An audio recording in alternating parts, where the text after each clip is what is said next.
Je veux attirer l'attention des jeunes et des parents sur les jeux électroniques et les jeux vidéo qui ne servent à rien à part rendre nos enfants des légumes, sans cerveau, incapables de faire quoi que ce soit. Au lieu de jouer au football sur ordinateur, qu'il aille jouer au football en vrai. Au moins, il se dépense physiquement. Au moins, il gagne quelque chose. Il dépense son énergie. Quel intérêt à rester devant un ordinateur des heures à appuyer sur des boutons? Mais à l'Assaf, il y a même des adultes maintenant, ils jouent à ça. J'entends des sœurs qui se plaignent. Allô, mon mari, il est toujours devant la télévision en train de jouer. Vous avez pas entendu Allah Ta'ala, qu'est-ce qu'il a dit en parlant de Yahya, alayhi salam, wa ataynahu al-hukma sabiyya. On lui a donné la sagesse enfant. Ils ont dit, c'est quoi le mufassiroun? Quand il était petit, on lui disait, viens jouer. Il dit, j'ai pas été créé pour jouer. J'ai été créé pour adorer Allah. C'est ça le hukm. C'est ça la sagesse qu'il a eue. Sabiyya. Nawawi, rahimahullah. Il y a un savant qui est passé dans son village.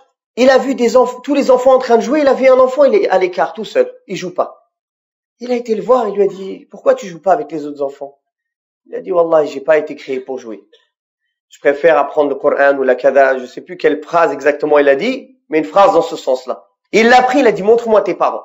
Il a été voir ses parents, il a dit à ses parents, cet enfant-là, il a un grand avenir. Mettez-le dans la science. Et effectivement, il a eu raison. À quel âge il est mort? 45 ans. Il n'a même pas eu le temps de se marier.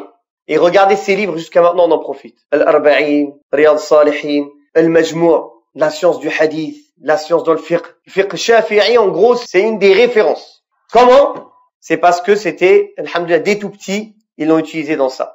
Donc ça, c'est rare. Ça, c'est des cadeaux d'Allah subhanahu wa ta'ala. C'est pas tout le monde. Mais naturellement, l'enfant, il aime jouer. Il ne faut pas repousser cette nature-là. Et je vous ai déjà expliqué que les sahaba, quand ils étaient petits, ils jouaient. Quand ils étaient petits, ils jouaient aux choses qui peuvent être utiles pour eux plus tard. L'équitation, tirer à l'arc, apprendre des choses qui peuvent être utiles quand ils seront grands. Donc les enfants aussi, il faut savoir les faire dépenser leur énergie dans le bien. Il ne faut pas être comme certains.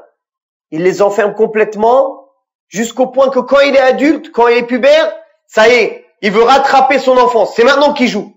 Il joue jusqu'à 40 ans, il joue. Pourquoi? Parce qu'il n'a pas assez joué quand il était petit. Donc, il faut trouver un juste milieu. Il faut le faire jouer.